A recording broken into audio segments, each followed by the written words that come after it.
Good morning बच्चों। तो बेटा अपना एटॉमिक स्ट्रक्चर चल रहा था, है ना।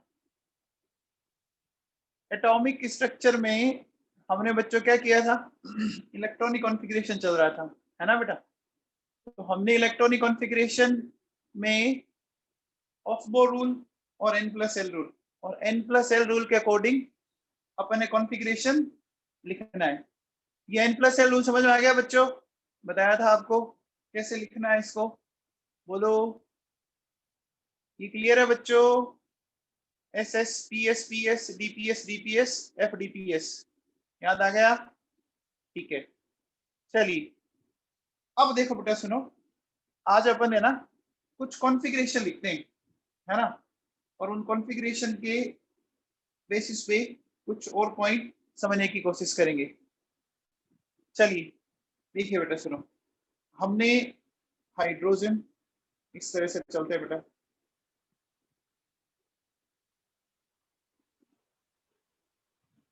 देखो अभी मैं आपको 30 तक कॉन्फ़िगरेशन बताऊंगा बच्चों, ठीक है ना।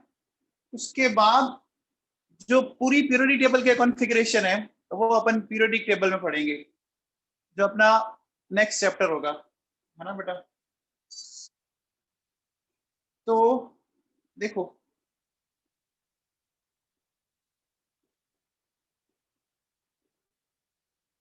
देखिए बेटा, जैसे ये हाइड्रोजन है, अब मुझे बताओ, सबको पता है हाइड्रोजन में 1 इलेक्ट्रॉन होता है, तो सबसे पहला इलेक्ट्रॉन किस में जाएगा बच्चों, बताओ?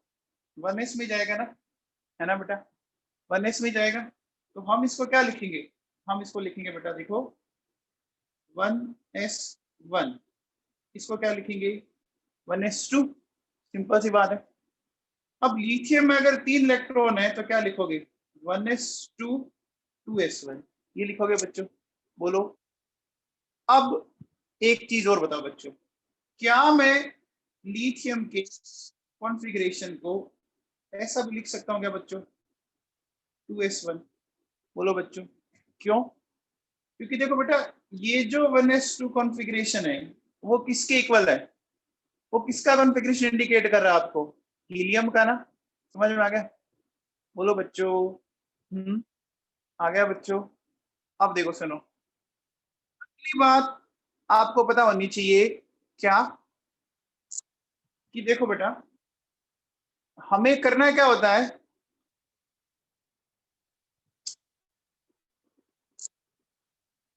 देखिए बेरिलियम की बात करें तो क्या आ जाएगा 1s2 2s2 आ जाएगा बच्चों, फिर 1s2 2s2 2p1, इसका क्या आ जाएगा बोलो 2p2 2p3 2p4 2p5 2p6 आ गया बच्चों, बोलो। अब देखो बेटा सुनो, ध्यान दीजिए, यहां तक कॉन्फ़िगरेशन अपन ने लिख लिया, कहीं कोई दिक्कत नहीं है, कोई डाउट इसमें, कोई डाउट बच्चों, बोलो। नहीं है ना? क्या मैं कार्बन के कॉन्फ़िगरेशन को ऐसा भी लिख सकता हूँ क्या बेटा, हीलियम 2s2 2p2 लिख सकते हैं ना बच्चों, कहीं कोई दिक्कत नहीं है। अब देखो बेटा, जैसे मैं चलता हूं आगे, sodium, magnesium, aluminium, silicon, phosphorus, sulphur, chlorine, organ, potassium, calcium, इनका एटॉमिक नंबर आप जानती हो।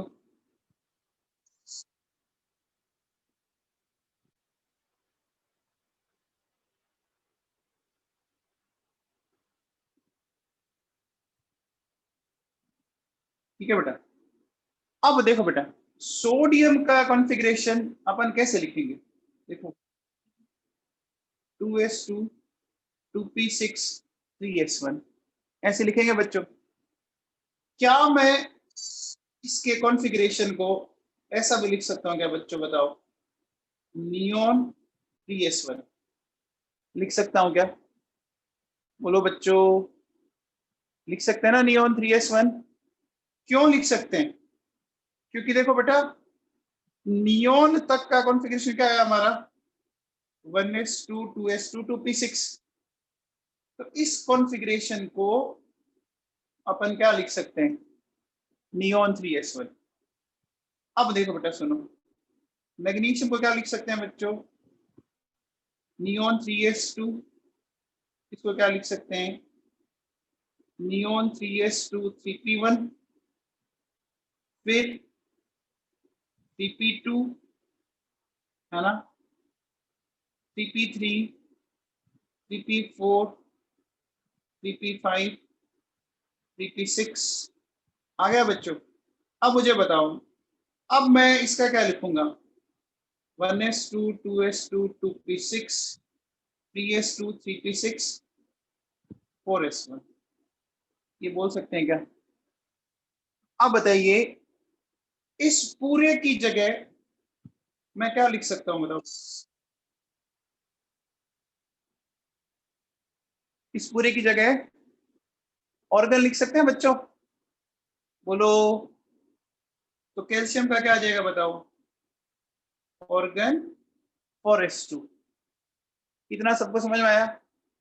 देखो अभी ये कॉन्फ़िगरेशन आपको है ना बहुत सिंपल सिंपल से लग रहे हैं, लेकिन जब इन पे क्वेश्चन आते हैं ना, अपन गलत करते हैं बेटा, है ना। इन पे गलत हम कंफर्म करते हैं। अब वो क्या होते हैं क्वेश्चन, वो अभी डिस्कस करेंगे। एक बार बेटा अपन और आगे चल लेते हैं। देखो 21 scandium, titanium, vanadium, chromium, manganese, Fe, cobalt, निकल, कॉपर, जिंक। एक बात आप दिमाग में फिट रखो, जब भी आपको एग्जाम में ना कॉन्फ़िगरेशन का क्वेश्चन आएगा ना, अगर कॉन्फ़िगरेशन बेस्ड क्वेश्चन, मान के चलना कि वो डी और एफ ब्लॉक के आने के चांसेस ज्यादा रहते हैं। अगर आपको एग्जाम का क्वेश्चन पूछना है ना, तो 95% चांस तो बेटा हमेशा कहां से रहेगा? हमेशा कहां से आने के चांसेस रहते हैं? डी और एफ ब्लॉक का कॉन्फ़िगरेशन, है ना बेटा। इसका रीजन भी अपन पीरियड टेबल में देखेंगे कि वहीं से क्यों है। आपने देखा होगा बच्चों, सबसे ज्यादा जो एक्सेप्शंस हैं कॉन्फ़िगरेशन में, वो कौन से ब्लॉक में है बताओ? एस और पी ब्लॉक में कोई एक्सेप्शन नहीं है कॉन्फ़िगरेशन में। कहाँ सबसे ज्यादा दिक्कत है? डी और एफ ब्लॉक के अंदर, है ना। तो बेटा आप कभी भी प्रीवियस ईयर्स के क्वेश्चंस करोगे ना, आप देखना आपको हमेशा कहाँ मिलेंगे? डी और एफ ब्लॉक ही मिलते हैं। तो बच्चों डी और एफ ब्लॉक के कॉन्फ़िगरेशन को ढंग से तैयार करो आप, है ना। अब देखो बेटा, स्कैंडियम का लिखना है तो कैसे लिखेंगे? 1s2 2s2 2p6 3s2 3p6, है ना, 4s2 और 3d1। ये लिखा मैंने, लिख दिया बेटा। अब बताओ, क्या मैं यहां तक के कॉन्फ़िगरेशन को ऐसा लिख सकता हूं बच्चों? Organ 4s2 3d2। इसको मैं ऐसा कर सकता हूं 3d3। क्या मैं इसको ऐसा कर सकता हूं? अब ऐसा आना चाहिए, लेकिन बेटा ये आता नहीं है। इसका कॉन्फ़िगरेशन ये आता है। वो क्यों आता है, अभी थोड़ी देर बाद अपन इसका रीजन पढ़ेंगे बेटा, है ना। क्रोमियम का फिर देखो बेटा सुनो, मैग्नीज के केस में ये आएगा 4s2 3d5, है ना। एक मिनट बेटा, सॉरी, 4s1 3d5। फिर देखिए एफ का क्या हो जाएगा? 4s2 3d6। इसका क्या हो जाएगा? 4s2 3d7, है ना। इसका क्या हो जाएगा? 4s2 3d8। इसका क्या आना चाहिए? 4s2 3d9 आना चाहिए, लेकिन ये नहीं आता, है ना। बोलो बच्चों, अब क्या आएगा? इसका आएगा देखो बेटा, ऑर्गन 4s1 3d10। इसका रीजन भी अपन पढ़ेंगे, ठीक है। और इसका आता है 4s2 3d2। ठीक है बेटा, अब कुछ चीजों को समझते हैं। देखो एक तो चीज आप ध्यान रखो, सुनो। देखो बेटा 21 में पहला डिजिट क्या है बताओ? 21 में पहला डिजिट क्या है? 2 है ना। ध्यान दीजिए बच्चों, देखो एस में कितने इलेक्ट्रॉन आ रहे हैं? 2 आ रहे हैं। और डी में कितने इलेक्ट्रॉन आ रहे हैं? 1 आ रहा है। आ रहा है कि नहीं आ रहा है? आ रहा है बच्चों, आ रहा है क्या? बोलो। अच्छा, बात 23 की करो। 23 में पहला डिजिट 2 है बच्चों, बताओ। 23 में पहला डिजिट 2 है, तो देखो पहले डिजिट के तो इलेक्ट्रॉन किस में आएंगे? 4s में। और जो दूसरा डिजिट है उसके किस में आ जाएंगे? बोलो बच्चों, किस में आ जाएंगे? डी में। डी में आ रहे हैं बच्चों? अरे समझ में आया क्या? याद रख सकते हो, क्योंकि 3D के कॉन्फ़िगरेशन इंपॉर्टेंट है बच्चों। अब देखो, जैसे बच्चों Fe का कॉन्फ़िगरेशन क्या है? Fe का कॉन्फ़िगरेशन क्या है?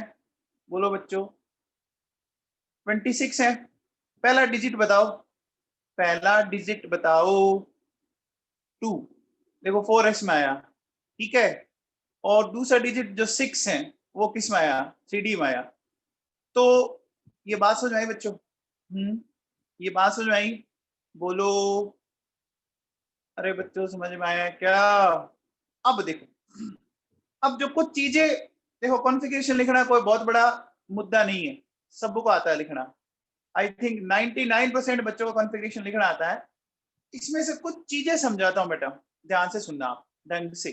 देखो बेटा सुनो, जैसे सपोज मेरे पास बेटा ये कैल्शियम है ना। इसके कॉन्फ़िगरेशन को मैं ऐसा लिखता हूँ 3s2 Cp6 4s है बच्चों।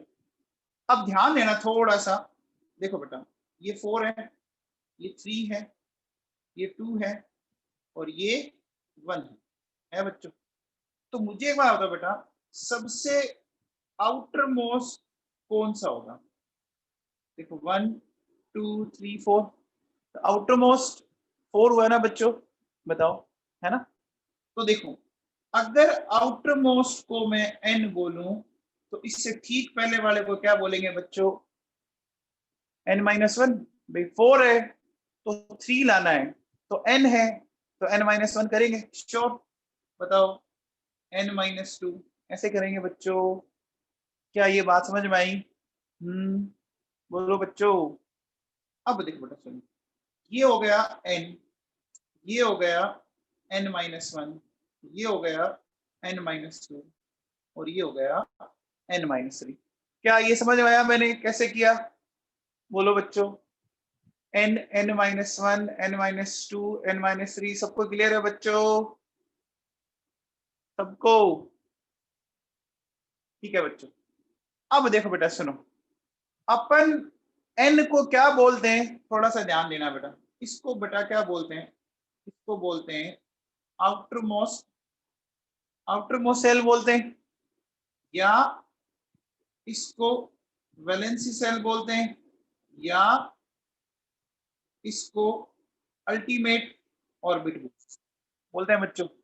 आउटर मोस्ट सेल बोल दो, या वैलेंसी सेल बोल दो, या अल्टीमेट ऑर्बिट बोल दो, अल्टीमेट सेल बोल दो। अब ठीक इससे पहले इसको क्या बोलते हैं? देखो वो वैलेंस सेल है ना, उससे पहले है। एक बात बताओ बच्चों, जैसे अपन कहते हैं ना कि मेडिकल में एंट्री से पहले क्या देना पड़ता है? Pre medical test. बोलो बच्चों, मेडिकल से एंट्री के लिए प्री मेडिकल टेस्ट देना पड़ता है। तो ये वैलेंस सेल था, इसको क्या बोलेंगे? इसको बोलेंगे बच्चों प्री वैलेंसी सेल। क्या बोल सकते हैं? Pre valency shell. या इसको देखो प्री अल्टीमेट, या इसको एक नाम ये भी दिया जाता है बच्चों, पेन अल्टीमेट सेल बोलते हैं, है ना। इसको क्या बोलते हैं? Penultimate. वो क्या था? वो अल्टीमेट था। इसको क्या बोल रहे हैं? इसको बोल रहे हैं बच्चों पेन अल्टीमेट बोलते हैं अपन। समझ में आ गया? ठीक है ना। अरे समझ में आया?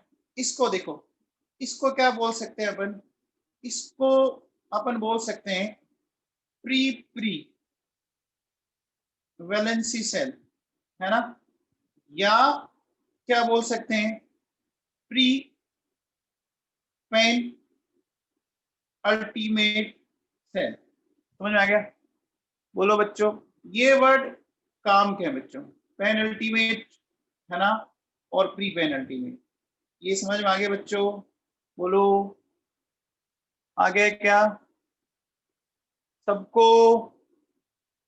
अब बेटा एक बात सुनो, देखो सुनो, एक चीज बताओ, जो है ना nth ऑर्बिट इलेक्ट्रॉन्स, इनको क्या बोलते हैं? कौन बताएगा? nth ऑर्बिट के इलेक्ट्रॉन को हम क्या बोलते हैं? बताओ बच्चों, nth ऑर्बिट के इलेक्ट्रॉन को हम क्या बोलते हैं? वैलेंस इलेक्ट्रॉन, और क्या बोलते हैं? क्या इसी का बच्चों एक नाम, इसको क्या बोलते हैं? इसको बोलते हैं, इसको बोलते हैं बच्चों कोर चार्ज। क्या बोलते हैं बच्चों? कोर चार्ज बोलते हैं, ठीक है ना? अब देखिए बेटा सुनिए, अगर मुझे क्या करना है, एन को छोड़कर बाकी सारे लेने हैं बेटा, समझ में आ रहा है? तो एन को छोड़कर क्या क्या क्या बचाओ बच्चों? Remaining all orbits electron. बोलो बच्चों क्या बोलेंगे? वैलेंस ऑर्बिट को छोड़कर बाकी जो भी बच गए उसको क्या बोला जाएगा? बोलो बच्चों, देखो ये आउटर मोस्ट था, इसको छोड़कर बाकी जो भी बच गए क्या बोलते हैं इनको? अरे समझ में आया? टीना शर्मा बताओ।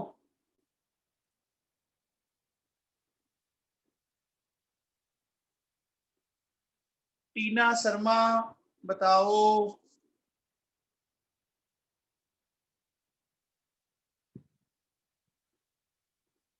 रिमेनिंग ऑल ऑर्बिट्स इलेक्ट्रॉन, इनको बोलते हैं बच्चों कर्नल इलेक्ट्रॉन। क्या बोलते हैं? कर्नल इलेक्ट्रॉन बोलते हैं। देखो मैंने क्या बोला, देखिए बेटा, ये जैसे मैंने क्या बना रखा है, 1 2 3 4 बना रखा है बच्चों। तो जो आउटर मोस्ट है, आउटर मोस्ट फोर्थ था, इस फोर्थ ऑर्बिट को तो आप क्या बोलते हो? इस फोर्थ ऑर्बिट को तो बोलते हो कोर ऑर्बिट या कोर इलेक्ट्रॉन बोल दो। इसको छोड़ के अब बताओ, 4 को छोड़ के बच्चों क्या क्या बच गए? 1 2 3 बच गए क्या? 4 को छोड़ के बच्चों क्या क्या बच गए? 1 2 3। उनको सबको कलेक्टिवली क्या बोलेंगे? क्या बोलेंगे बच्चों? कर्नल इलेक्ट्रॉन बोलते हैं। आ गया समझ में? ठीक है ना? बोलो बच्चों क्लियर है? अरे समझ में आ गया? अच्छा एक बात बताओ, क्या मैं कह सकता हूं कि कैल्शियम का जो कर्नल कॉन्फ़िगरेशन है वो ऑर्गन के बराबर है? बताओ, कैल्शियम के जो कर्नल ऑर्बिट का जो कॉन्फ़िगरेशन है वो ऑर्गन के बराबर है। क्या ये बात सही है बच्चों? देखो ये बात एकदम सही है बच्चों, ध्यान दो, ये ऑर्गन है, देखो 1s2 2s2 2p6 3s2 3p6 4s2, sorry अपने ऑर्गन का लिखना था ना, एक मिनट। अब देखो, अब मैं कैल्शियम का लिखता हूं,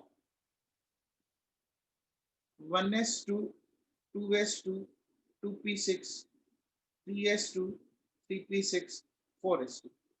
देखो बेटा, यहां तक का जो कॉन्फ़िगरेशन है वो ऑर्गन के इक्वल है ना बच्चों? बताओ, यहां तक का जो कॉन्फ़िगरेशन है वो देखो ऑर्गन के बराबर है पूरा। तो मैं कह सकता हूं कि कर्नल ऑर्बिट्स ऑफ कैल्शियम, है ना, इज सिमिलर टू ऑर्गन। बोलो बच्चों, ये स्टेटमेंट समझ में आ गया? ये स्टेटमेंट समझ में आ गया बच्चों? बोलो ठीक है। चलिए यहां तक तो बात समझ में आ गई। अब देखो बेटा, अब हमें ये सीखना है। देखो एक चीज और समझाता हूँ पहले, सुनो बेटा। देखो Fe का कॉन्फ़िगरेशन अपन ने अभी ऐसा लिखा था बच्चों, 1s2 2s2 2p6 3s2 3p6 4s2 3d6 ऐसा लिखा था बच्चों। देखो Fe का कॉन्फ़िगरेशन अभी हमने थोड़ी देर पहले ऊपर लिखा, देखो 26 पर लिखा ना बच्चों, बोलो बच्चों, लिखा है।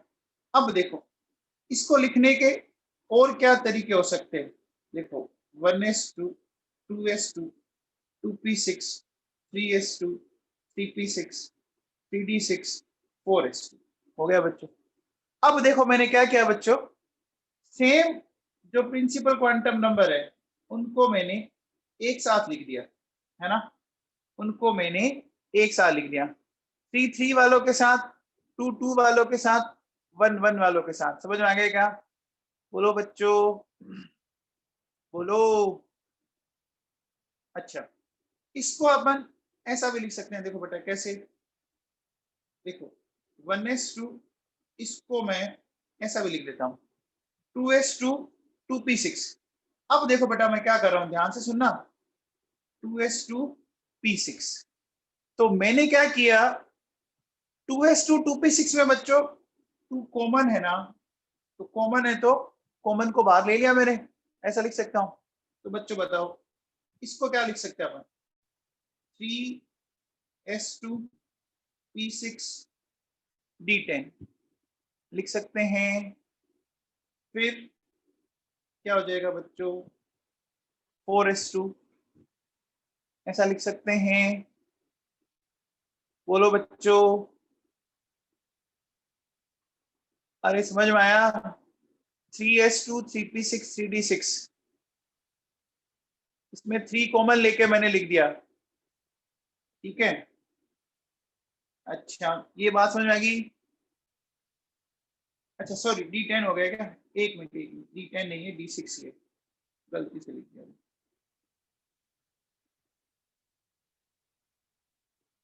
हो गया बच्चों, चलिए अब आगे चलते हैं बच्चों। देखो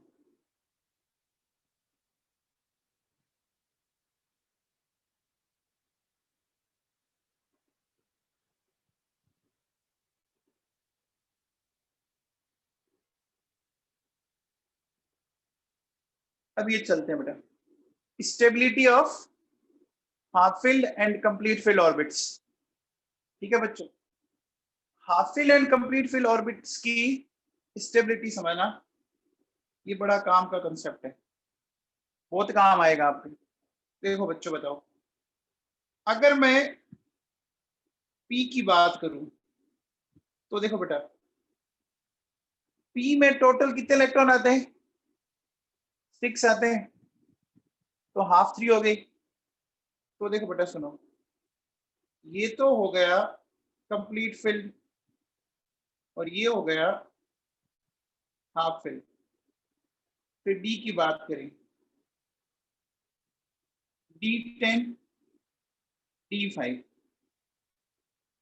ये हो गया कंप्लीट और ये हो गया हाफ। फिर देखिए F14, ये हो गया कंप्लीट और ये हो गया हाफ। अब देखो मैं इसमें एक चीज समझाना चाहूंगा, देखो बेटा जैसे ये D4 है और ये D5 है, D5 की जो स्टेबिलिटी है ना बच्चों, वो D4 से बहुत ज्यादा होती है। कैसे एक्सप्लेन करेंगे, समझ लीजिए बच्चों इसको। देखो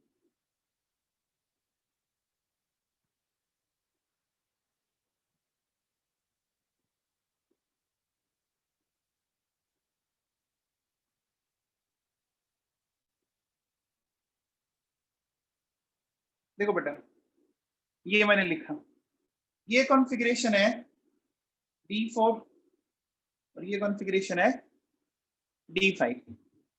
मुझे बताओ कि कौन सा सिमेट्रिकल अरेंजमेंट है, बताओ बच्चों कौन सा सिमेट्रिकल है। सिमेट्रिकल समझते हैं, सब कुछ बराबर, तो देखो बेटा डी सिमेट्रिकल है, समझ में आ रहा है? D5 सिमेट्रिकल क्यों है?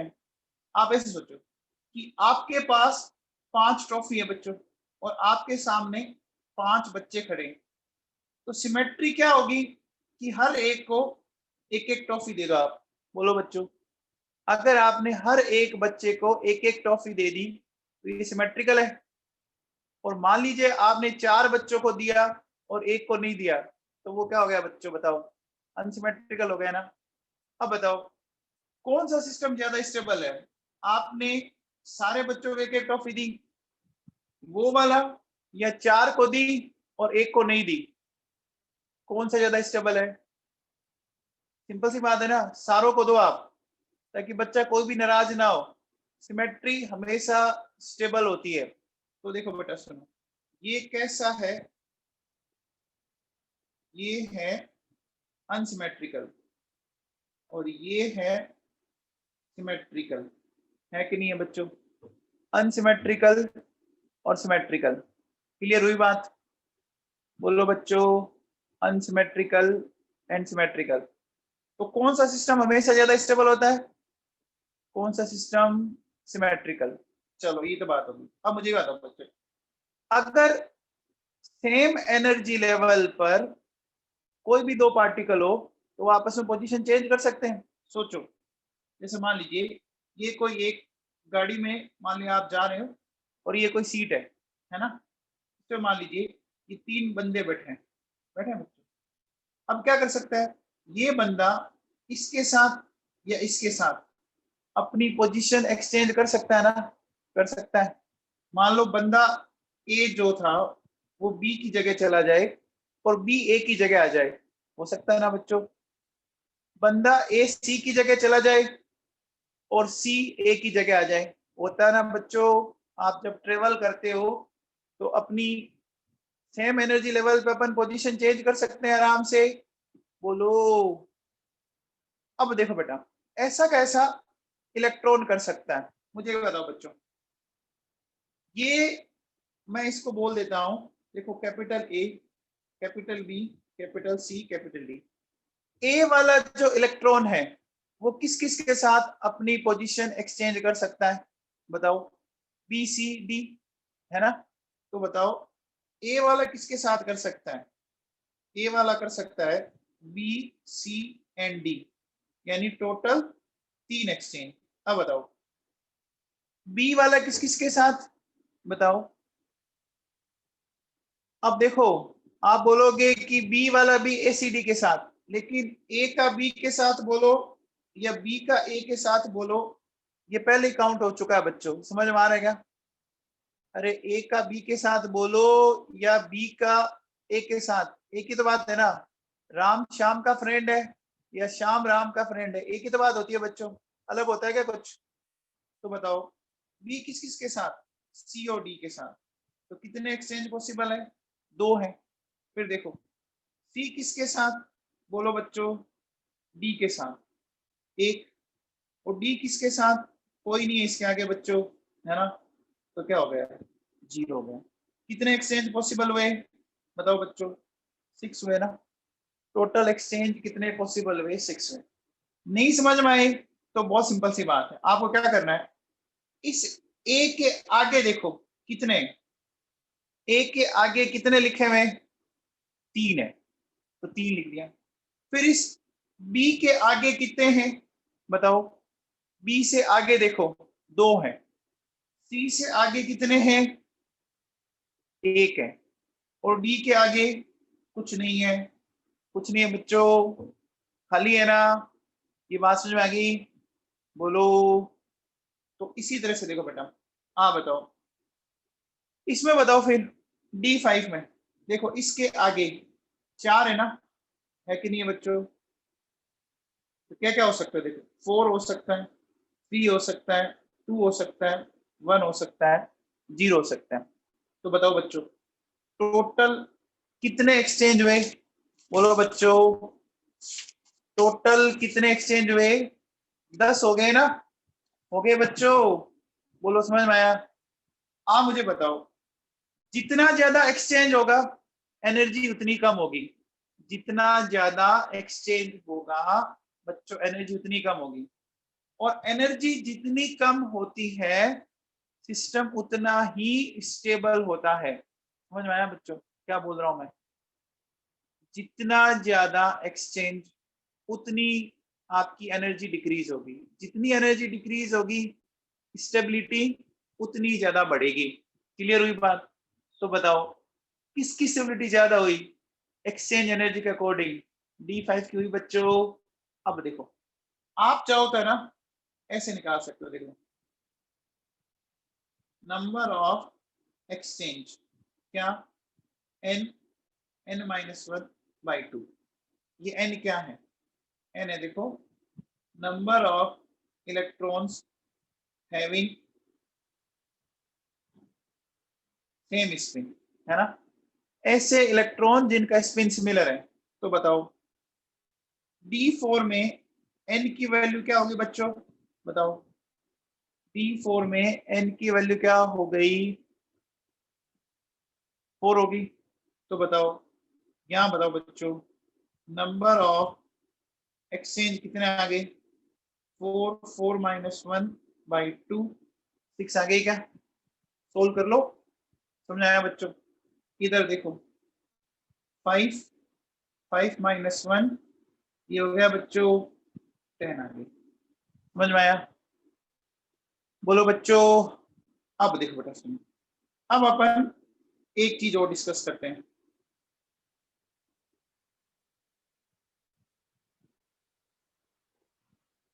देखिए एक लेता हूं बेटा मैं D9 कॉन्फ़िगरेशन और एक लेता हूं मैं D10 कॉन्फ़िगरेशन। देखिए 1 2 3 4 5 1 2 3 4 5। अब देखो बेटा सुनो, अब मैं जो इलेक्ट्रॉन दूसरे ले रहा हूं वो देखो ये लिया फिर इसमें ये लिया। ठीक है। अब सबसे पहले हमें ये चेक करना है कि बताओ कौन सा सिस्टम सिमेट्रिकल है? बताओ बच्चों कंफर्म है ना D10 है। देखो D10 में सारे पेयर बने हुए हैं, सारे पेयर बने हुए ना। D9 में सारे पेयर नहीं है ना बच्चों, तो कंफर्म हो गया। बोलो बच्चों ये हो गया अनसिमेट्रिकल, है ना बच्चों, और ये हो गया सिमेट्रिकल।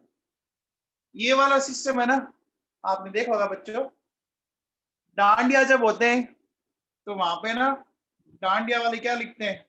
आपने देखा होगा कि भैया कपल की एंट्री होगी, ऐसा लिखते हैं ना। बोलो अब बताओ इसकी एंट्री हो जाएगी, इसकी हो जाएगी, इसकी हो जाएगी, ये बेचारा क्या करे? बताओ इसको गुस्सा आता है, फिर ये ढूंढता है कि कोई साथी मिल जाए साहब, है ना, या घर जाओ फिर। समझ में आ गया? बोलो हाँ देवाशीष तू तो घर ही चला जाया कर, है ना? समझ में आ गई बात? होता है ना। अब देखिए बेटा नेक्स्ट बात करते हैं। आप बताओ बच्चों number of exchange for yellow electrons. जो मैंने इलेक्ट्रॉन ऐसे दिखाया ना बेटा, इनकी बात करते हैं। तो बताओ येलो इलेक्ट्रॉन कितने हैं बच्चों इसमें? येलो इलेक्ट्रॉन 5 है ना। 5 5 -1 तो 10 आ गया बच्चों, है ना? इसमें भी वही नंबर ऑफ एक्सचेंज फॉर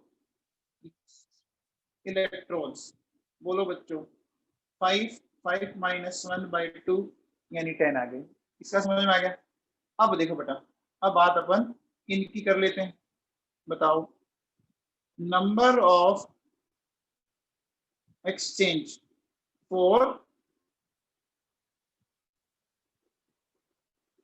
कौन सा कलर है बच्चों ये?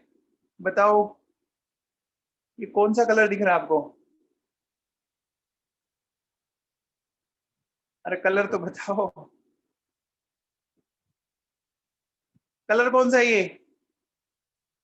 अरे वाह, ब्लू कलर, ठीक है। ग्रीन कलर, अच्छा चलो, जो भी लग रहा है ठीक है। अब देखो बेटा क्या हो गया इसमें, 4 4 माइनस 1 बाई 2 यानी 6 आ गया।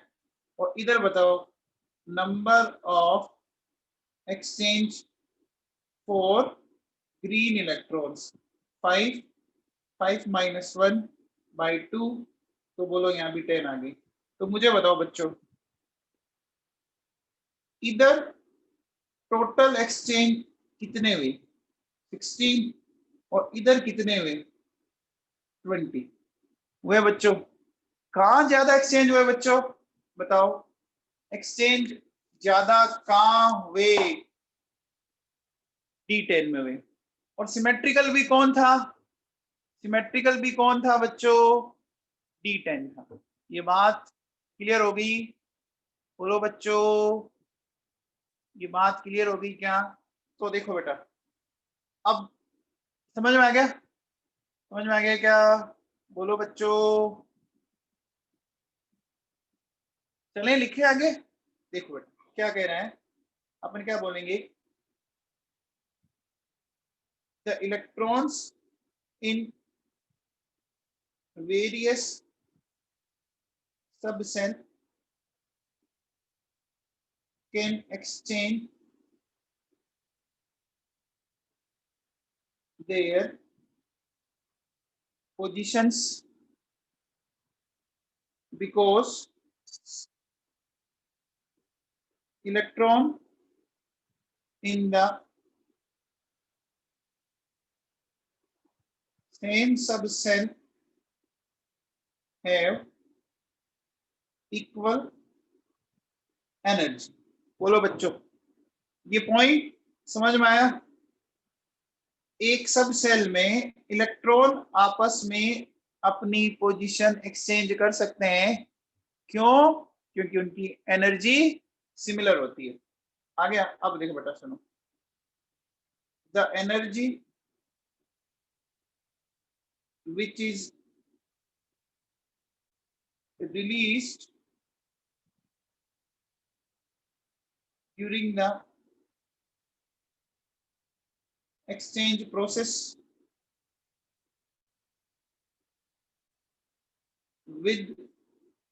within the same subset is known as exchange energy। बोलो बच्चों, ये समझ में आ गया?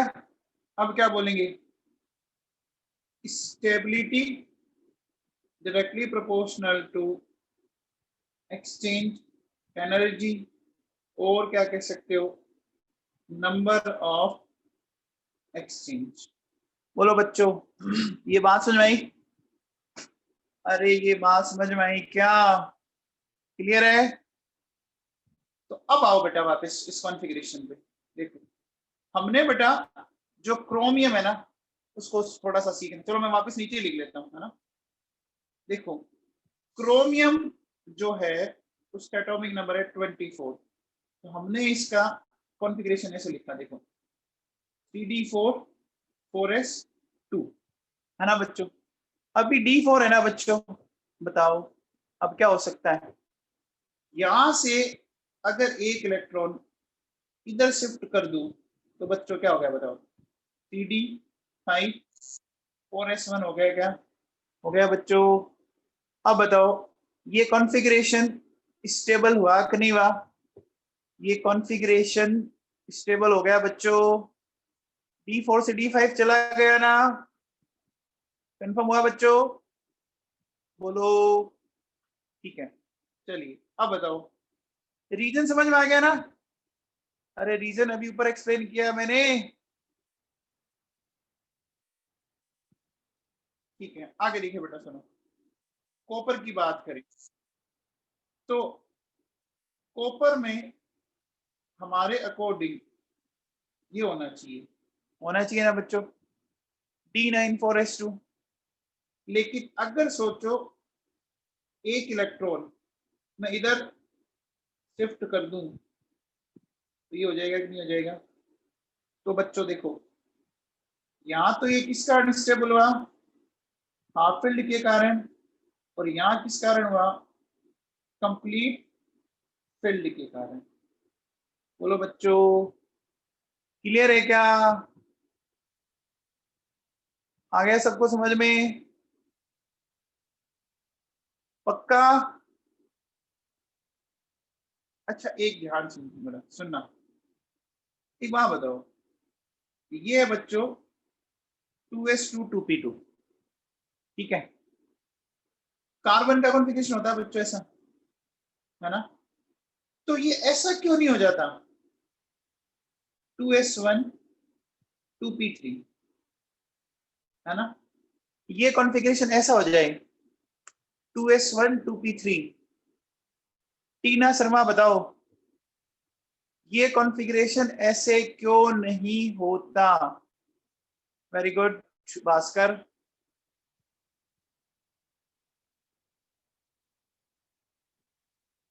टीना शर्मा, यहाँ क्यों नहीं लग रहा? देखो भैया सुनो, रीजन समझना। देखो क्या है, देखिए, इससे पहले हम क्या कर रहे थे बच्चों? हम कर रहे थे, इलेक्ट्रॉन ला रहे थे 4 से 3 में। ध्यान से सुनना बेटा। देखो मुझे एक चीज बताओ, ये इस तरह से बच्चों 1 2 3 4, आप इलेक्ट्रॉन को 4 से कहां शिफ्ट कर रहे हो? 3 में शिफ्ट कर रहे हो। तो आप उसको एक तरह से न्यूक्लियस के पास ले जा रहे हो ना? बोलो बच्चों, 4 से अगर 3 में आया तो वो न्यूक्लियस के पास आया कि नहीं आया? आप बताओ, अगर वो न्यूक्लियस के पास आया तो उस पर अट्रैक्शन बढ़ेगा? अट्रैक्शन बढ़ेगा तो एनर्जी घटेगी ना? अरे घटेगी, बोलो। अरे बात समझ आ रही क्या? क्या बोला, है ना? देखो क्या होगा, अपन इसमें ऐसा लिखेंगे कि अट्रैक्शन ऑन इलेक्ट्रॉन बढ़ेगा तो क्या बोलेंगे? एनर्जी घटेगी तो स्टेबिलिटी बढ़ेगी। समझ आ गया? अब देखो बेटा सुनो, जब आप 2s2 से ना 2p में शिफ्ट कर रहे हो तो पंगा क्या हो रहा है? ध्यान दीजिए बच्चों, इस प्रोसेस में आपने एनर्जी को बढ़ा दिया। आप बताओ, एस और पी में से न्यूक्लियस के पास कौन होता है? बताओ, इतना तो पता ही होगा। एस और पी में से एस न्यूक्लियस के पास होता है, पी कंपैरेटिवली न्यूक्लियस से दूर होता है बच्चों। जानते हो क्या? अरे पी कंपैरेटिवली न्यूक्लियस से दूर होता है बच्चों। तो आप बताओ, आप क्या कर रहे हो? उसको दूर ले जा रहे हो, एनर्जी बढ़ गई। एनर्जी बढ़ गई तो स्टेबिलिटी घट गई। समझ में आ गया बच्चों?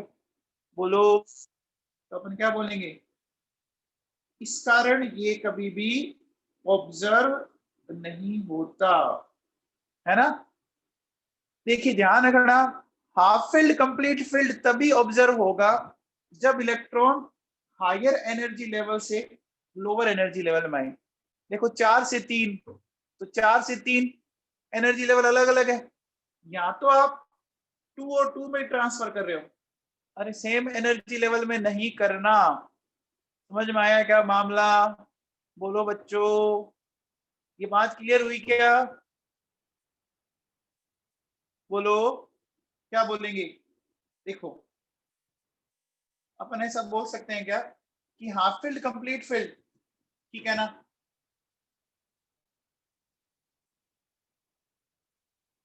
Half field and complete field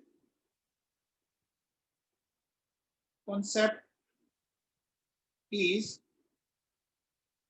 applicable only in D and F block, है ना? D and F block, not in S and P block. क्या ये बात सबको समझ में आई? बोलो बच्चों, ठीक है ना? रीजन भी क्लियर है? रीजन क्लियर है बच्चों? चलो अब बात करते हैं बेटा, ये हो गया हमारा, आगे चलते हैं बच्चों। सुनो, मैंने लिया पाउलीज एक्सक्लूजन लो, है ना? बोलो भैया, ये एक्सक्लूजन का मतलब समझते हैं? इसका मतलब होता है किसी चीज का मना करना, है ना? मना करना, ठीक है? तो देखो ये क्या कहता है, ये क्या कहता है बच्चों? देखिए, in an atom any two electrons can not have same value of all four quantum numbers. It means at least one quantum number will be different for any two electrons. अब इस स्टेटमेंट को अपन थोड़ा ढंग से समझने की कोशिश करते हैं, ये कहना क्या चाहता है। समझो बच्चों, देखो चलो, सपोज मेरे पास नाइट्रोजन है, उसका कॉन्फ़िगरेशन है बच्चों 1s2 2s2 2p3। तो मैंने इसको ऐसे लिख दिया, देखो 1s2, ये लिख दिया 2s2 और ये लिख दिया 2p3, ठीक है? ये 1s 2s 2p ऐसा लिख सकते हैं बच्चों। अब देखो बेटा, अगर अपन इनकी n की वैल्यू बोले तो ये बोल सकते हैं n की वैल्यू। n की वैल्यू क्या होती है? ये जो आगे नंबर लिखे होते हैं यही है।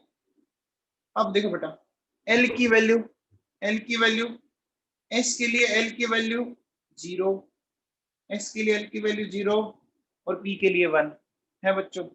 अब आ जाओ बच्चों, m की बात करें, l 0 है तो m 0 होगा बच्चों, होगा। फिर l 0 तो अगेन m 0 है बच्चों। फिर देखो क्या हो जाएगा, 0 +1 एंड -1। पढ़ा चुका हूं मैं ये, बोलो बच्चों, पढ़ लिया ना हम लोगों ने? अब देखो बेटा सुनो, बात s की करें तो देखो क्या होगा, +½ एंड -½ +½ एंड -½ और इनके लिए +½ है ना? अब आप कोई से भी दो इलेक्ट्रॉन कंपेयर कर लो, कोई से भी दो इलेक्ट्रॉन कंपेयर कर लो, चारों क्वांटम नंबर एक जैसी नहीं है। जैसे देखो, अगर आप है ना यहां कंपेयर करो पहले वाले में, आप कहोगे देखो सर ये देखो ये रहा है, लेकिन जब आप दूसरे वाले को देखोगे ना, दूसरे वाले में आप क्या देख रहे हो, कुछ समझ में आया? देखो 1 0 0 तो सिमिलर है, लेकिन बाद में क्या हो गया, +½ और -½ ये बात समझ में आई क्या? बोलो बच्चों, अरे बात समझ में आई क्या? पक्का क्लियर है? क्लियर है बच्चों? अब देखो बेटा, जैसे सपोज अगर मैं ऐसा बोलूं कि मेरे पास ये हीलियम है, हीलियम का कॉन्फ़िगरेशन बच्चों 1s2 होता है, हीलियम का कॉन्फ़िगरेशन, है ना? तो देखो बेटा, इसकी दो कंडीशन पॉसिबल है। केस फर्स्ट, एक तो कंडीशन अपन ऐसी लें जिसमें इलेक्ट्रॉन ऐसे हो, और एक कंडीशन अपन ऐसी लें जिसमें दोनों इलेक्ट्रॉन इस तरह से हो, ठीक है ना? अब देखो बेटा सुनो, इनमें अपन क्या करते हैं, इनमें लिख लेते हैं, देखो बेटा N L M और S ऐसा लिख दिया। मुझे एक बात बताओ, इनके लिए देखो दो इलेक्ट्रॉन है बच्चों, फर्स्ट इलेक्ट्रॉन सेकंड इलेक्ट्रॉन, तो बताओ n की वैल्यू तो बच्चों 1 1 ही है ना? अरे दोनों इलेक्ट्रॉन फर्स्ट ऑर्बिट में है ना बच्चों, बोलो। दोनों इलेक्ट्रॉन किसमें हैं? First orbit. तो एन की वैल्यू 1, एल की वैल्यू 0, एल 0 तो एम भी 0। इसको क्या बोलेंगे? Plus half. इसको क्या बोलेंगे? माइनस हाफ बोलेंगे क्या? बोलो बच्चों, क्लियर है? अब देखो बेटा, बात के सेकंड की करेंगे। देखो वही वापस, फर्स्ट इलेक्ट्रॉन और सेकंड इलेक्ट्रॉन। देखो 1 0 0 प्लस हाफ, 1 0 0 प्लस हाफ। अब बताओ किस कंडीशन में मैंने पाउली रूल को फॉलो किया और किस में नहीं किया? किस कंडीशन में फॉलो किया? देखो भैया, फर्स्ट में फॉलो किया मैंने एंड सेकंड में फॉलो नहीं किया है ना? ये देखो, ये तो फॉलो हो रहा है लेकिन इसमें फॉलो नहीं हो रहा। अब देखो बेटा सुनो, अब इन चीजों को थोड़ा समझने की कोशिश करते हैं कि यही क्यों मिलता है हमें नेचर में। देखो बेटा सुनो, सबसे पहले एक तो ये है और एक ये है बच्चों। इसको क्या बोलते हैं? फर्स्ट एंड सेकंड वाले को देखिए, इसको बोलते हैं बच्चों एंटी पैरेलल स्पिन, है बच्चों, एंटी पैरेलल। देखो मान लीजिए आपके पास दो पेन है, सपोज दोनों की टिप एक ही साइड है। बोलो बच्चों, दोनों की टिप एक ही साइड है, तो ये क्या हो गया? पैरेलल हो गया। एक की टिप नीचे, एक की ऊपर, ये क्या हो गया? है तो अभी भी पैरेलल, लेकिन क्या बोला जाएगा इसको? एंटी पैरेलल बोला जाएगा ना? बोलो, ये बात सबको समझ में आई? आगे तो देखो, पहले में दोनों की टिप अपोजिट है एंड दूसरे में सेम साइड है, इसको क्या बोलते हैं? इसको बोलते हैं बच्चों पैरेलल स्पिन। अब एक बात सुनना, देखो बेटा फिजिक्स में आप एक पढ़ोगे कि जो भी इलेक्ट्रॉन है ना वो मूविंग इलेक्ट्रॉन है, और मूविंग इलेक्ट्रॉन एक मैग्नेट की तरह काम करता है। मूविंग इलेक्ट्रॉन किसकी तरह काम करता है बच्चों? एक टाइनी मैग्नेट की तरह। अब देखिए बेटा, यहां अगर ऐसा बोले, इस तरह से मैग्नेट लेता हूं, ये मैग्नेट लिया मैंने, तो बोलो बच्चों, मैग्नेट में एक प्लस होता है एक माइनस होता है ना बच्चों? बोलो बेटा, मैग्नेट में एक नॉर्थ पोल एक साउथ पोल, इसको प्लस और माइनस बोल सकते हो। अब बताओ, इसमें ये दोनों एक ही साइड है। अब मुझे बताओ कौन सी कंडीशन आपको ठीक लग रही है? एंटी पैरेलल या पैरेलल? एंटी पैरेलल ज्यादा सही है ना? इनमें रिपल्शन नहीं होगा एंड पैरेलल में क्या होगा बच्चों? बताओ, रिपल्शन होगा ना? समझ में आ गया? बोलो बच्चों, ये बात क्लियर हुई?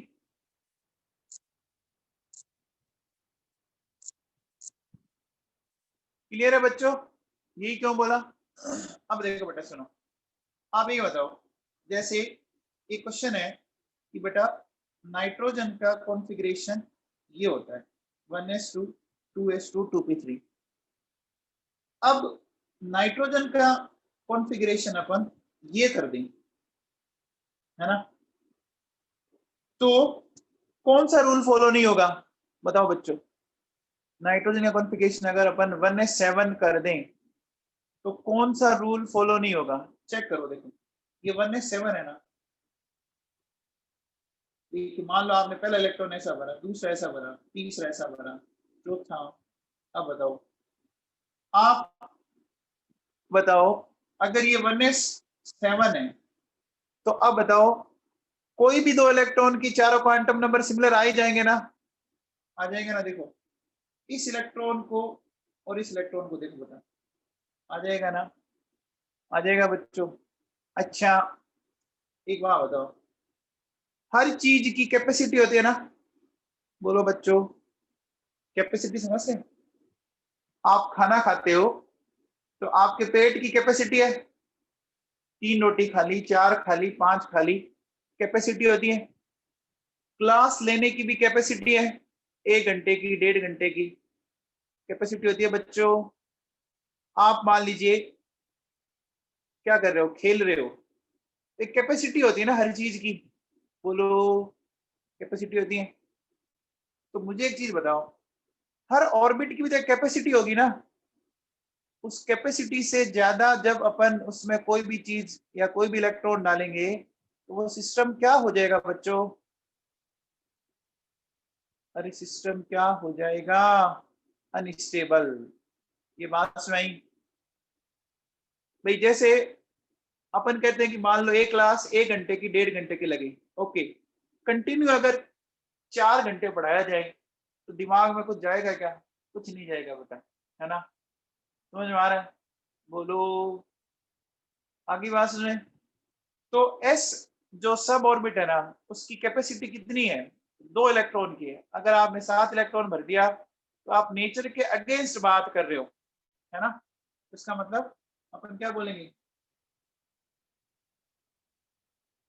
Pauli rule is not followed. Pauli rule यहाँ पे फॉलो नहीं हो रहा है। क्लियर हुआ क्या? बोलो बच्चों। ठीक है, अब मुझे बताओ, ये जो है ना Pauli rule, Pauli rule is not applicable on hydrogen. बताओ भाई, पाउली रूल हाइड्रोजन पे नहीं लगता, ऐसा क्यों भाई? पाउली रूल हाइड्रोजन पे नहीं लगता, टीना शर्मा बताओ। एक इलेक्ट्रॉन है, हाँ वेरी गुड। देखो इसके स्टेटमेंट क्या कहता है, एनी 2 इलेक्ट्रॉन। तो भाई साहब 2 इलेक्ट्रॉन तो हो तभी तो कंपेयर करेंगे ना, एक इलेक्ट्रॉन में काय का कंपेरिजन, है ना? ठीक है बच्चों, चलो अब अपन बात करते हैं Hund's maximum multiplicity rule. Hund's maximum multiplicity rule ये डिस्कस करना है बच्चों को। देखो ये मल्टीप्लिसिटी का मतलब समझते हैं। मल्टीप्लिसिटी मतलब क्या है? मेनी ऑफ सेम काइंड, है ना? मेनी ऑफ सेम काइंड मतलब एक ही प्रकार के बहुत सारे। समझ आया? मेनी ऑफ सेम काइंड, एक ही जैसे बहुत सारे, है ना? इसको आप क्या बोल सकते हो? एक ही जैसे बहुत सारे। मतलब कैसे? थोड़ा सा समझने की कोशिश करते हैं अपन। देखो मुझे एक बात बताओ, जैसे सपोज मेरे पास ये बटा, मैंने ये लिखा, ठीक है,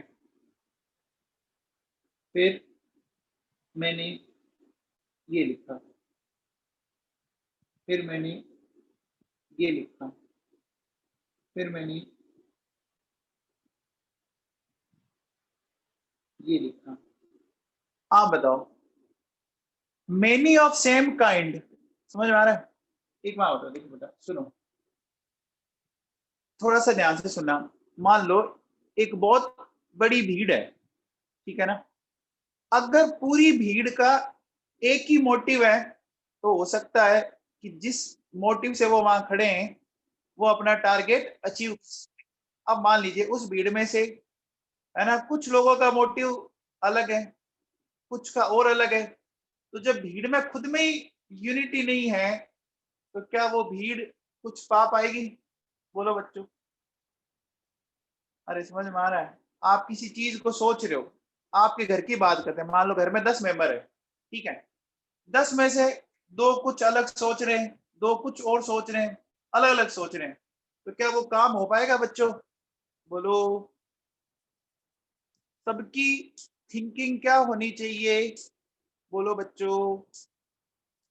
एक जैसी होगी तभी कोई काम होगा ना। बोलो, अब मुझे बताओ, समझ में आया? मेनी ऑफ सेम काइंड मतलब बहुत सारे हैं लेकिन एक जैसे हैं। ये बात समझ में आ रही है क्या? बोलो, अरे बोलो बच्चों। तो मुझे एक बात, ये चीज क्या फर्स्ट पे लग रही है क्या? ये चीज क्या फर्स्ट पे लग रही है क्या? मेनी ऑफ सेम काइंड नहीं लग रही ना। सेकंड पे लग रही है क्या? सेकंड पे लग रही है। देखो सारे एक ही जैसे दिख रहे हैं, सारे एक ही जैसे दिख रहे हैं। थर्ड, थर्ड पे एक ही जैसे, सारे नीचे की तरफ है। फोर्थ बताओ, फोर्थ में कहा है एक जैसे नहीं है बच्चों। समझ में आया? अब देखो बेटा, सुनो, समझ में आ रहा है कुछ? आ रहा है क्या? बोलो। तो इसमें एक चीज सुनो बेटा, ढंग से समझना मैं क्या कहना चाह रहा हूं। देखो बेटा, अपन क्या बोलते हैं, देखो, ऑर्बिटल्स ऑफ पर्टिकुलर सब orbit have same energy and such orbitals are known as degenerate orbitals। पढ़ाया था बच्चों, degenerate orbitals। बोलो, पी में ये तीन ऑर्बिटल है देखो, है ना? इन तीनों की एनर्जी एक जैसी होती है, तो ये सेम एनर्जी वाले ऑर्बिटल्स तो क्या बोलते हैं बच्चों? डीजनरेट ऑर्बिटल्स बोलते हैं। तो क्या कहता है कि भैया, in degenerate orbitals pairing of electron will not start till all orbitals are not occupied by single electron having same spin। बोलो बच्चों, एक इलेक्ट्रॉन हो और सिमिलर स्पिन हो, ये बात सुन आई? बोलो बच्चों, ये बात समझ में आई क्या? अब देखो बेटा, सुनो, जैसे मुझे बताओ, अब अपन ऐसा कह सकते हैं, देखो, 1 2 3, यहां तक तो सही है। बोलो बच्चों, अब फोर्थ इलेक्ट्रॉन की पेयरिंग हो जानी चाहिए ना। बोलो बच्चों, फोर्थ इलेक्ट्रॉन की पेयरिंग हो जानी चाहिए, हो जानी चाहिए बच्चों। हमने इसमें हुंड रूल को फॉलो किया है, हमने इसमें हुंड रूल को फॉलो किया है ना? बोलो, फॉलो किया है बच्चों? अब बताओ,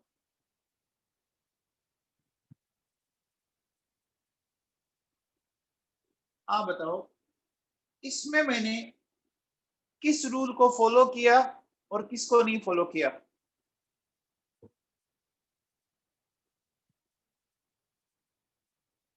इसमें बेटा पाउली को फॉलो नहीं किया हमने, इसमें हमने पाउली को फॉलो नहीं किया। हुंड को तो किया है, हुंड ने तो बोला पेयरिंग कर दो, है ना? लेकिन इससे ये नहीं बोला कि एंटी पैरेलल पेयरिंग करो। समझ में आया क्या? बोलो बच्चों, हमने इसमें, देखो, हुंड रूल को तो फॉलो किया, लेकिन पाउली जो रूल है ना, उसको फॉलो नहीं किया। क्लियर हुआ क्या? बोलो बच्चों, अब बताओ, क्या ये सही है बच्चों? ये सही है? हम्म, ये सही है क्या? सही है बच्चों, एकदम कंफर्म सही है। कुछ समझ में आया बच्चों? कुछ समझ में आया? बोलो, आ गया? अब बताओ, अगर मान लीजिए मेरे पास ये है, ध्यान से सुनना पड़ता है, मैं चीज बताना चाह रहा हूं।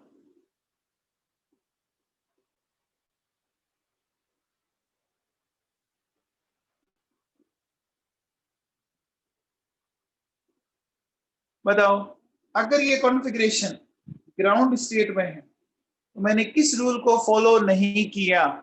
बताओ बच्चों, इसमें मैंने किस रूल को फॉलो नहीं किया?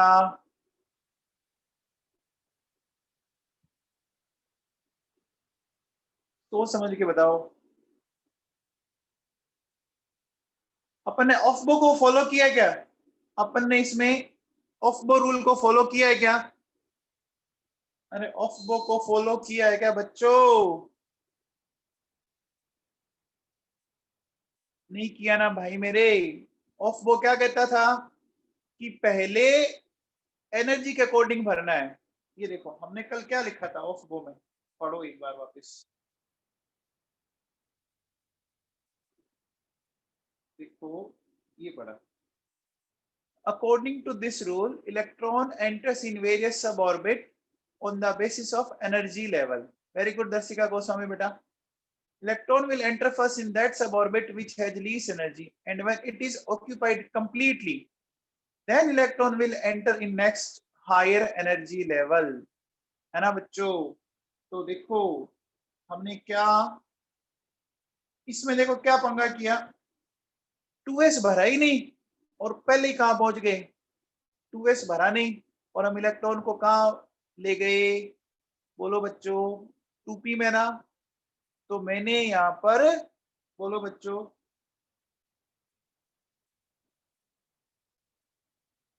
जो ऑफ बोज रूल है उसको फॉलो नहीं किया। नहीं किया ना? बोलो बच्चों, अरे समझ में आया ना? दिमाग बैठ गई क्या बात? पक्का क्या? अब मुझे बताओ बच्चों, देखो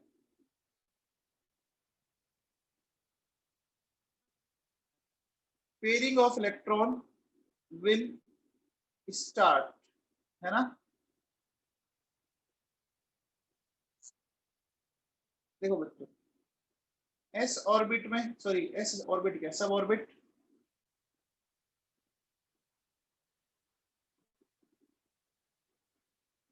एस सब ऑर्बिट, पी सब ऑर्बिट, डी सब ऑर्बिट और एफ सब ऑर्बिट। तो बताओ एस में पेयरिंग कौन से इलेक्ट्रॉन की एंट्री पर स्टार्ट होगी? बोलो बच्चों, कौन से इलेक्ट्रॉन एंटर करेंगे? सेकंड इलेक्ट्रॉन, है ना बच्चों? पी में, बोलो बच्चों, पी में फोर्थ पे ना, फोर्थ इलेक्ट्रॉन होगा ना बच्चों? इसमें सिक्स्थ, इसमें एट। सिंपल सी बात है, आधे से एक ज्यादा।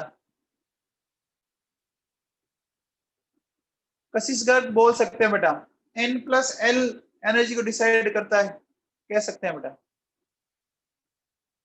अब देखो बेटा, जैसे p की बात करो तो देखो बेटा, पहला, दूसरा, तीसरा, तो चौथा इलेक्ट्रॉन आके आपका पेयरिंग होनी शुरू हो गई। होनी शुरू हो गई कि नहीं होगी? बोलो बच्चों, अरे बात समझ में आई क्या? जैसे ही हाफ फिल्ड हो जाएगा तो अगला इलेक्ट्रॉन आते ही पेयरिंग शुरू हो जाएगी। क्या ये बात सही है? तो पी में टोटल कितने आते हैं बच्चों? 6 आते हैं, तो हाफ हो गए 3, यानी हाफ से जस्ट अगले इलेक्ट्रॉन पे, तो फोर्थ पे हो गया। क्लियर हो गया बच्चों? एक बात बताओ बच्चों, हुंड रूल, है ना, Hund rule is not applicable on which सब ऑर्बिट? बताओ बच्चों, हुंड रूल किस सब ऑर्बिट पे एप्लीकेबल नहीं होगा? बताओ बच्चों, एस पे नहीं लग सकता ना, है ना बच्चों? हमने क्या बोला था, देखो ऑर्बिटल्स ऑफ पर्टिकुलर सब ऑर्बिट हैव सेम एनर्जी, है ना? तो सेम एनर्जी, इसमें तो ऑर्बिटल ये है ना बच्चों? बोलो, समझ में आया क्या मामला? बोलो बच्चों, तो एस सब ऑर्बिट पर नहीं लग पाएगा ना? अरे समझ में आया? अच्छा एक बात बताओ, अपन ऐसा बोले कि in periodic table it is applicable from carbon. बोलो बच्चों, ये बात सही है क्या? पीरियोडिक टेबल में ये कार्बन से लगना शुरू होगा, है ना? आप कहोगे सर ऐसा क्यों, बताओ भाई ऐसा क्यों? देखो बच्चों सुनो, hydrogen, helium, lithium, beryllium, boron, carbon. देखो 1s1, 1s2, 1s2 2p1, 1s2 2p2। एक सॉरी सॉरी सॉरी सॉरी भाई सॉरी। देखो 1s2 ये हो गया 2s1, 2s2, 2s2 2p1, 2s2 2p2। एक बात बताओ बच्चों, देखो बेरिलियम तक तो ये रूल वैसे ही नहीं लगेगा ना? बोलो बच्चों, अरे बेरिलियम तक तो ये रूल वैसे ही नहीं लगेगा ना भाई? बोलो,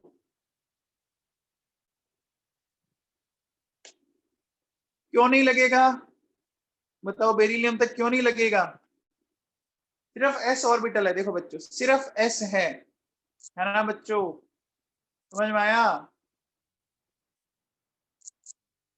आगे बात क्लियर? अब बताओ एक चीज और समझो कि फिर ये बोरॉन पे क्यों नहीं लगा? बोरॉन में तो पी आ गया, लेकिन एक ही तो है ना?